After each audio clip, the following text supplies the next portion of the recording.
I promise Allah today that I will do better than where I was yesterday. Let's make the promise. Do you promise Allah you will become a better person than what you were yesterday? And if you continue promising, by the time you get to the day when you are going to die, you will be the best version of yourself. How many of us, we never used to pray. Today Allah allowed us to pray. Do you know when you are doing tahajjud, it's by invite only? Do you know that? You know what is invite only? If you do tahajjud before fajr, it's only by invite. Allah invites you to do tahajjud. Otherwise you are sleeping. Allahu Akbar. So when you do tahajjud, first thing, thank Allah. Oh Allah, you invited me here today. Allahu Akbar. Allahu Akbar. Many of us forget about tahajjud. Even the fajr is not even there. Who invited you? Shaitan. Let me come sleep. Masad. There is still 5. Snooze. Okay, khalas. Okay. And then they say, okay, 30 minutes, snooze again. Am I right or wrong? I'm a human, I also snooze. I don't know. So understand the favor of Allah. Get up, be strong. Allahu Akbar, it might be my last day. The hadith says, Salli salata muwadda'in. When you fulfill your prayer, fulfill it as though it's the last prayer and then it's gone. Maybe I might not get to pray after this. And do that every day for every prayer. One day, it will be your last prayer. It will. May Allah strengthen us. My brothers and sisters, if you have bad habits, today is the day you're going to throw it out by the will of Allah.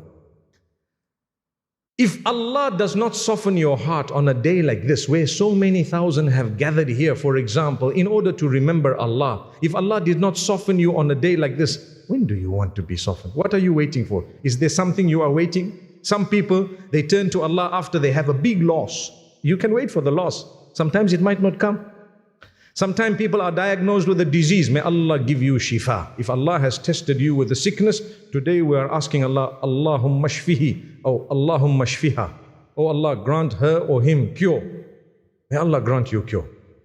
Don't wait for calamity to strike before you turn to Allah, because at that time shaitan might come to you and you might turn away from Allah.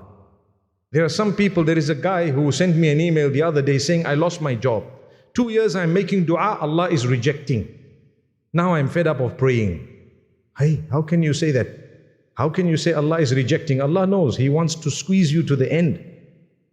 Don't give up prayer. Yusuf alayhi salam, the father, he prayed for how long? He was a Nabi of Allah, Prophet of Allah. Yaqub, Jacob, may peace be upon him. He kept praying for Allah for years and years and years. And what did he say? I'm not going to stop, because أَعْلَمُ مِنَ اللَّهِ مَا لَا تَعْلَمُونَ. I know from Allah something which you don't know. Allah will give. And even if Allah does not give in this world, He will reward me because I prayed and because I continue to ask. That is Allah.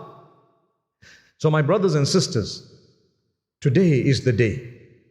We need to be kind to one another. We need to help one another. We need to reach out to one another. We need to change the way we treat people. Don't be rough. Watch your tongue. Don't hurt people's feelings. When you are rough with your tongue, you pay a price.